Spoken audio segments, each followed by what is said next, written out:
நேற்றைய தினம் வந்து கோயம்புத்தூர்ல வந்து நாம் தமிழர் கட்சியோட கூட்டம் இனப்படுகொலை நாள் ஒட்டி இன எழுச்சி பொதுக்கூட்டம் நடந்துச்சு. பல்லாயிரக்கணக்கான மக்கள் கூடினாங்க. ஒரு ரூபா காசு கொடுக்காம கூடிய கூட்டம். அதே போல நாம் தமிழர் கட்சி பெற்றிருக்கக்கூடிய இந்த 8 விழுக்காடு வாக்குங்கிறது ஒரு வாக்கு கூட காசு கொடுத்து பெறப்பட்டதில்லை. இதே போல உறுதிப்பாட்டை திமுக அதிமுக சொல்ல முடியுமா? இன்னும் சொல்ல போனா ஒரு சட்டமன்ற தொகுதிக்கு செலவு பண்ணலாம் தேர்தல் ஆணையம் வச்சிருக்க விதியை 40 லட்சம் தான், அதிகபட்சம் 40 லட்சம் தான். ஆனா திமுகவும் அதிமுகவும் கோடிகளை கொட்டி இருக்குது. குறிப்பா இடைத்தேர்தல் காலத்துல பணம் ஆறாக ஓடுது. இப்ப ஊழல் ஒழிப்புன்னு பேசுறாங்க. பேச என்ன தார்மீகம் இருக்கு? திமுக அதிமுக 2 பேரும் கட்சி வாக்கு காசு தருதா இல்லையா? ஈரோடு கிழக்கு கொடுத்தாங்களா இல்லையா?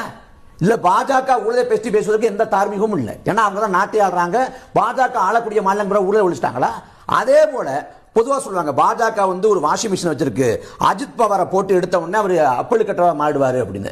அது வந்து உண்மை. அந்த வாதத்துல வந்து நான் அந்த விமர்சனத்துல அந்த குற்றச்சாட்டுல நான் மாறுபடல, உண்மைதான். அதே போல திமுக வாஷிங் மிஷின் வச்சிருக்கு.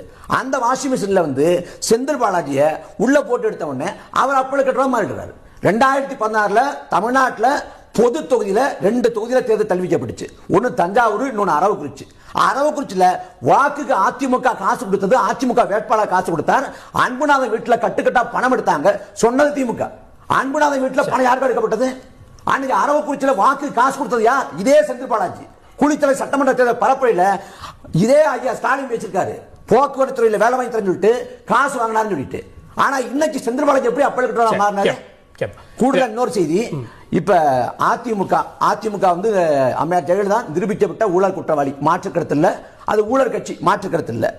அந்த கூட்டணி குறித்து அண்ணன் பேசினாங்க. அதோட கூடுதல் செய்தி என்னன்னா, இந்தியா கூட்டணி இருக்கக்கூடிய லாலு பிரசாத் யாதவ் மாற்றுத்திறன ஊழல் வழக்கில் நிரூபிக்கப்பட்ட ஊழல் குற்றவாளி என்று நிரூபிக்கப்பட்ட அவருக்காக தான் தமிழ்நாட்டின் முதலமைச்சர் இருக்கப்ப ஸ்டாலின் காலில் விழுந்து வணங்கினார்.